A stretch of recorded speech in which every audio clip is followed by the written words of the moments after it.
Eu saúdo a todos com a paz do Senhor. Amém. Eu convido a igreja para ficar de pé. Eu quero agradecer publicamente a Deus pela vida do meu pastor Derivaldo, pois ele tem parte na minha salvação, pois eu nasci nessa igreja que é o fruto do trabalho dele, e até hoje estou nesta igreja e não pretendo sair dela, a não ser para os céus. Então eu agradeço a Deus pela vida dele publicamente, tá? E de joelho no meu oculto eu também o apresento, peço misericórdia para ele e para mim, para que a gente possa conduzir o rebanho do Senhor. Então, que toda a honra e toda a glória seja dada ao nome do Senhor, que Deus te abençoe mais, porque abençoado já sois, e que Deus venha resplandecer sobre ti o seu rosto, e que os livramentos de Deus desabem do céu sobre a tua vida, e que vós tenhas em abundância para ti, a tua família e todos que te rodeiam. Amém. Estou profetizando uma bênção para o meu pastor. E eu quero convidar a igreja desde já a abrir. Meu coração está ardendo para ir para um lado, mas eu vou ler esse texto aqui. Se Deus me força mais, eu vou para lá. Porque eu fiz o esqueleto da pregação todo, está tudo aqui. 2 horas estudando depois que a irmã me convidou.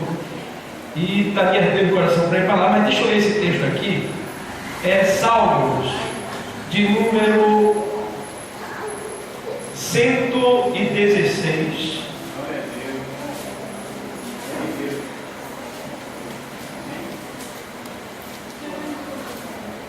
Glória seja dada ao nome do Senhor. As horas já pedi prudência, eu não vou poder dar tudo que o Senhor me concedeu lá no meu quarto. Eu vou resumir um pouco das coisas aqui, mas com certeza Deus já tem falado e vai falar mais um pouco para vocês agora. Salmo 116, verso 12. Salmo de número 116, o verso é o 12.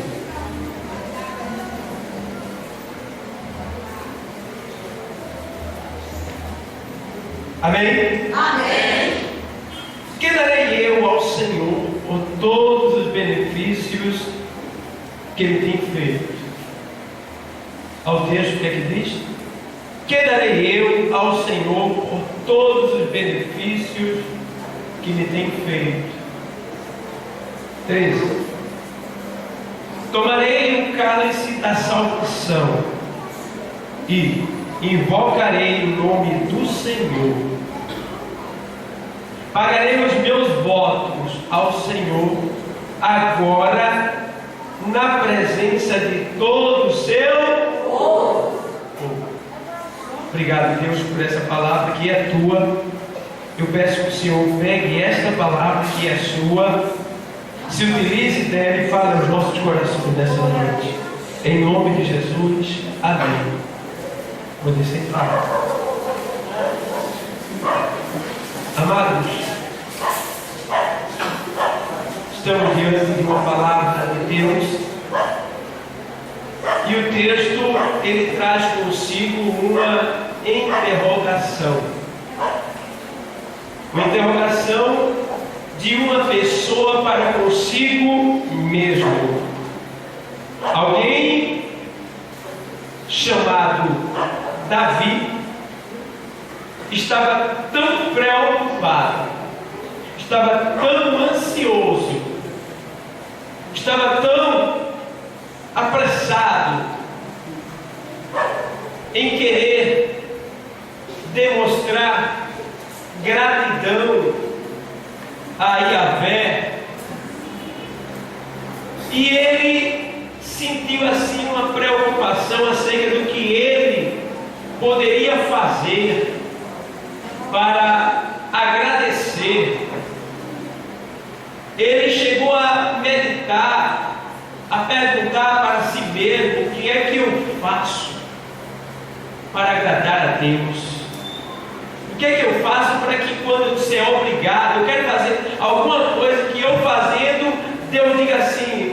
precisava. Não precisava. Foi muito bom, obrigado. Ele estava preocupado. Por quê? Porque o salmista sabia que ele estaria ali agora querendo agradecer ao Deus a quem pertencem todas as coisas, ao Deus que fez os céus e a terra, ao Deus que chama as estrelas pelo seu nome, ao Deus que chama o vento pelo nome, que fala com a natureza, quando o mar se acalmar, o vento se calar. Ele estava falando com aquele Deus que tem poder sobre todas as coisas, e ele agora estava preocupado porque ele não sabia como se dirigir a esse Deus para agradecer a ele. E ele disse: que darei eu ao Senhor por todos os benefícios que ele me tem feito? Aleluia. São poucos? São poucos? Pensa quanto livramento Deus já te deu. Sábado mesmo, no culto lá embaixo, eu fui ligar a tomada, eu levei um choque tão grande que meu dedo ficou preto, queimou. Sem contar outras coisas que acontecem na nossa vida. Que a gente diz assim, alguns por não conhecer dizem assim, que sorte. Outros dizem graças a Deus. Muito obrigado, Senhor. Mas são muito livramentos que Deus tem dado. Desde lá do Egito até aqui, a Jerusalém, são muitos livramentos para que a gente chegasse vivo neste lugar. E o salmista agora está dizendo: que darei eu ao Senhor por todos os benefícios? Bom, ele é muito rico, ele é multimilionário, o salmista aqui, e ele poderia simplesmente assinar um cheque, meio que não tinha, mas trazendo para esse tempo de hoje. Que daria hoje você ao Senhor pelos benefícios que Ele tem feito por você? O pastor poderia dizer: que darei eu ao meu Senhor por tudo que Ele tem feito por mim? Aí eu costumo dizer que, digamos que o pastor dissesse assim: eu vou assinar um cheque de 10 mil reais para a manutenção, para o crescimento da obra de Deus. Eu vou dar esse cheque de 10 mil reais. Isso seria ótimo, seria muito bom, seria de muita valia, mas isso não seria tudo, isso não seria um pouco exato que Deus quer do pastor e também de cada um de nós, porque cada um de nós temos algo para agradecer ao Senhor. E digamos que ele dissesse: eu vou comprar uma ambulância para deixar disponível para a igreja, para quando alguém precisasse ser socorrido e o médico ter um carro para conduzir. Seria bom, muito bom, mas isto ainda não seria exatamente aquilo que Deus quer. Não seria, Então, digamos que o pastor ele dissesse assim: olha, eu vou começar a vender tudo que eu tenho, eu não quero mais nada, eu vou doar para a obra missionária. Será muito bom, mas ainda não era esse o ponto, ainda não é isso que Deus quer, Deus quer algo mais, é algo que a gente pode dar a Ele, porque Deus, Ele não nos pede nada que a gente não possa fazer ou dar a Ele. E eu me lembro de um texto de lá de Provérbio que ele diz: filhinho, dai-me o teu coração. Esse texto é muito interessante, porque as pessoas pensam que esse coração que ele está pedindo é a bomba de sangue. Não é. O coração que ele está pedindo é o intelecto, é o centro da nossa vida, é o centro das nossas atenções, é o tudo que a gente tem, é os nossos projetos, os nossos planos, as nossas ideias, a nossa força, o nosso entendimento. Filhinho, dai-me o teu coração. Então ele está pedindo cedo, tá? Veja bem, encontrei algo que Deus pediu e que agrada a Ele, que é o coração. Mas tem outro algo ainda que Deus deseja que a gente dê a Ele. Porque ele diz: que darei eu ao Senhor por todos os benefícios que ele tem feito? O primeiro benefício que o pastor recebeu foi o qual? Quem pode dizer?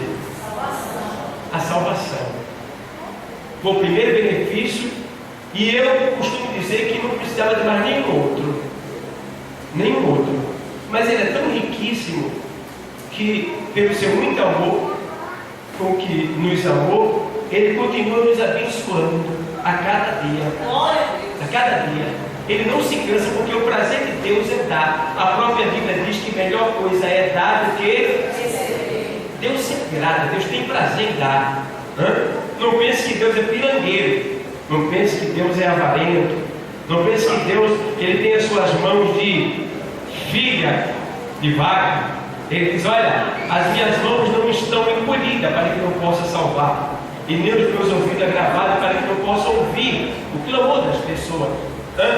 Aí ele diz: que darei eu ao Senhor por todos os benefícios. Então é um benefício que ele não pode pagar. Eu também não posso, você também não pode. Nada que nós tivermos aqui na terra pode pagar esse sacrifício, porque a Bíblia diz no livro de Levítico lá que todo ouro, todo dinheiro para resgatar uma alma se esgotaria, não seria suficiente para resgatar uma só alma.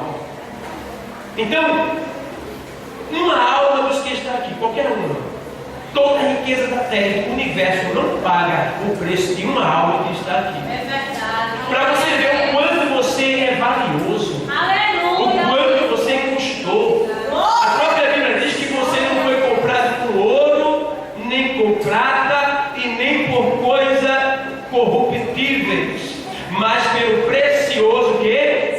Sangue de Jesus Cristo. Então ele entregou o seu sangue, e sangue é vida, ou seja, ele entregou a sua vida em nosso lugar. Que darei eu ao Senhor por todos os benefícios que me tem feito? Oh, que benefício grande é a salvação. Infelizmente muitos não têm dado valor nesses últimos dias, né? Muitos têm vacilado, têm oscilado, muitos têm se desviado, mas nessa noite Deus ele te trouxe aqui para dizer o quanto você é valioso. E para dizer para você uma coisa, que agora a vossa salvação está mais perto do que antes. A vossa redenção está mais perto agora do que antes. É só você parar e começar a analisar os sinais que estão visíveis por aí, tá? Então, que darei eu ao Senhor por todos os benefícios que Ele tem feito? E aí o próprio salmista, pelo Espírito de Deus, no próximo versículo, no próximo verso, ele diz assim, vamos lá: por todos os benefícios que me tem feito, né? Aí no 13 ele diz: agora vem a receita de algo que o salmista vai fazer. Ele caiu em si, ele descobriu o que é que ele pode dar para Deus, que vai agradar a Deus melhor do que qualquer coisa material na terra, melhor do que qualquer presente. Ele descobriu, e aí agora ele vai lá nesse ponto, e é um ponto que todos nós devemos observar e devemos também usar como forma de agradecimento, não de pagamento, mas de agradecimento pelos benefícios que Deus tem nos feito. Aí o 13 diz o quê? Tomarei o cálice da salvação. Tomarei o cálice da salvação e invocarei o nome do Senhor. Olha que coisa linda.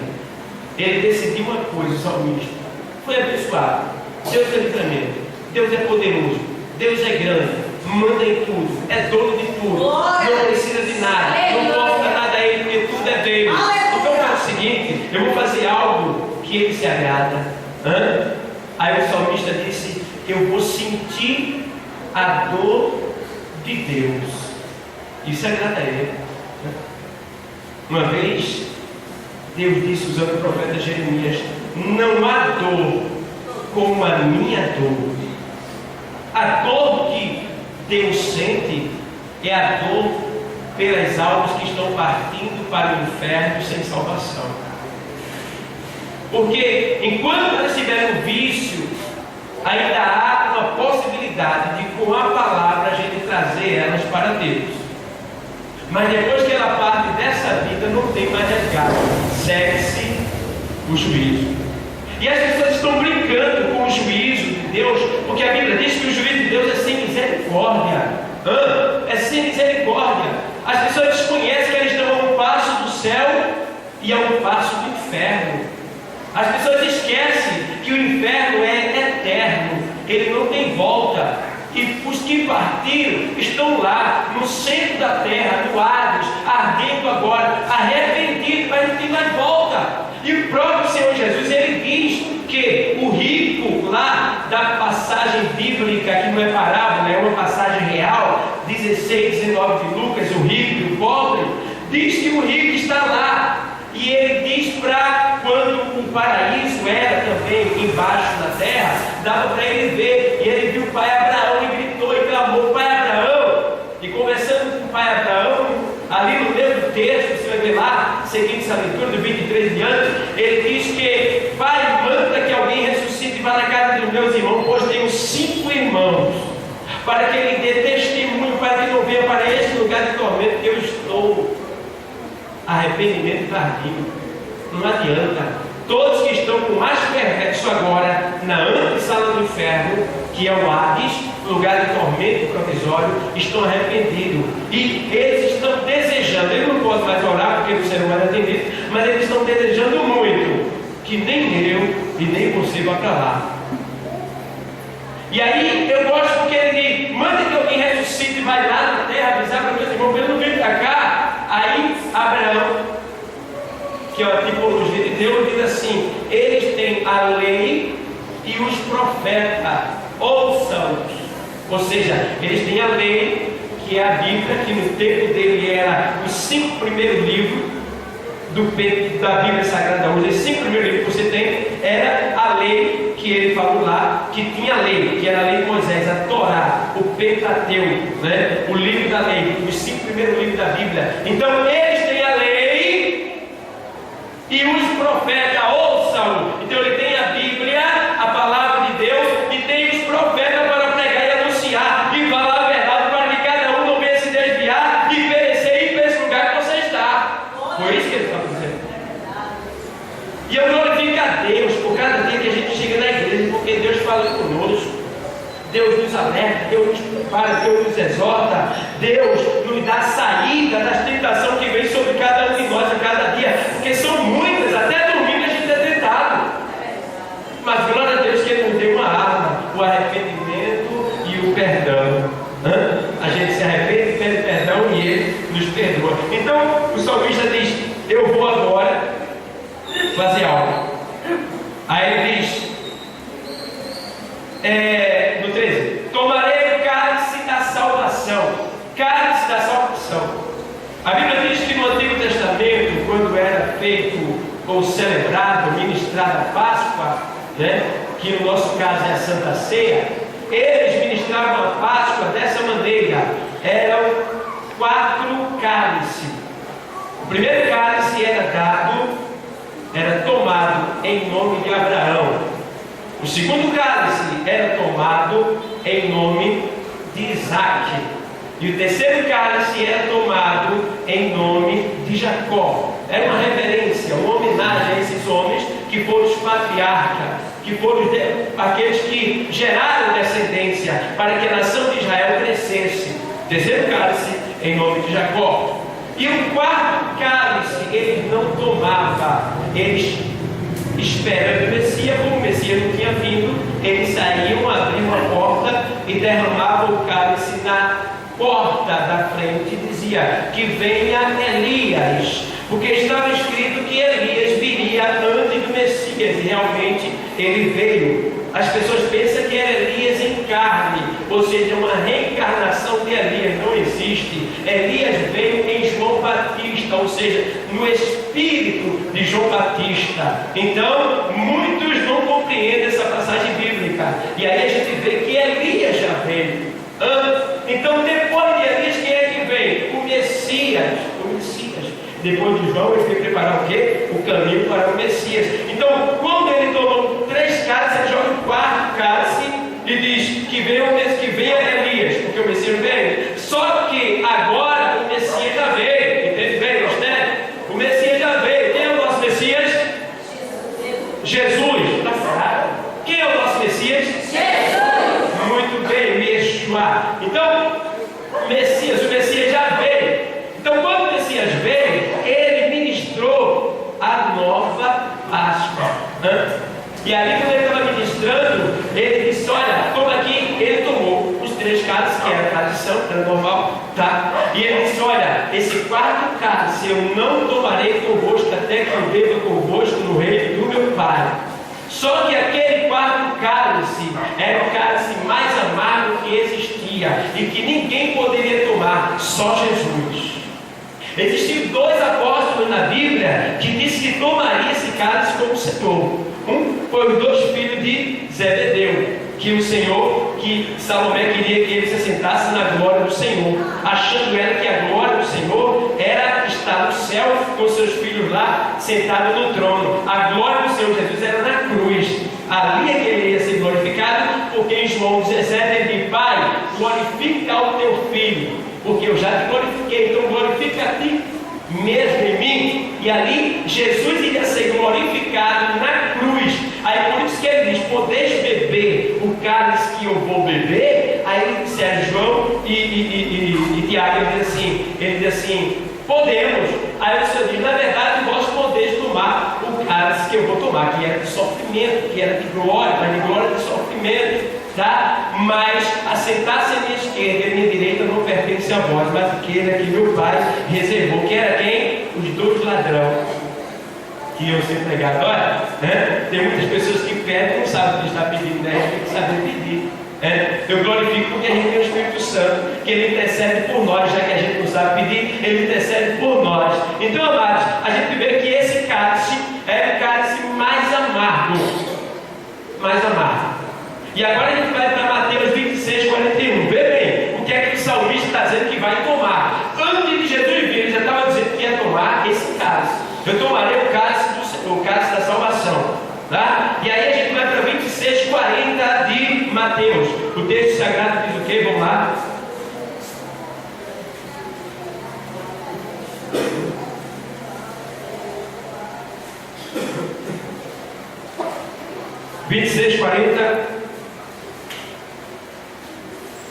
Diz assim o texto sagrado: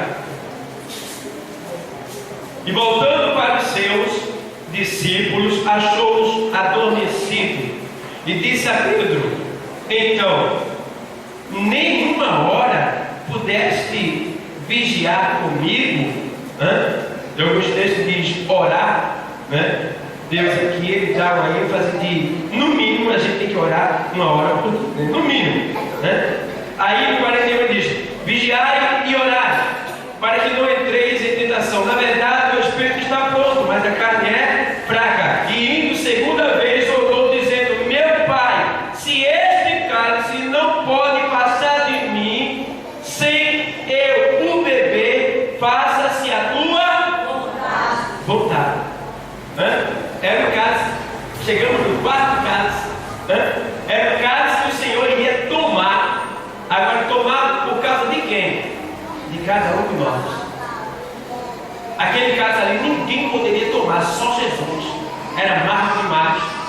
E ele disse: passa de mim. Olha, Senhor, passa de mim. Não era o medo da morte, não era o medo de tomar o cálice. Ali, o medo do Senhor naquele momento, a aflição da alma de Jesus, era a separação que ele ia ter do seu Pai, porque ele nunca esteve separado. E depois que ele atraísse a si os nossos pecados, ele se separaria do seu Pai pela primeira vez em toda a eternidade. Ele estaria separado. Então naquele momento ali: passa de mim, Pai, passa de mim, se puderes, passa de mim. E o Pai não tinha outro acordo, foi um acordo feito, não tinha plano A, não tinha plano B, o plano era aquele mesmo. Aí o Senhor, por misericórdia, manda um anjo. Ei, manda um anjo. E o anjo desce e chega perto do Senhor e diz: Senhor, Teu pai manda te dizer que não tem outro jeito. Tem que acontecer dessa maneira.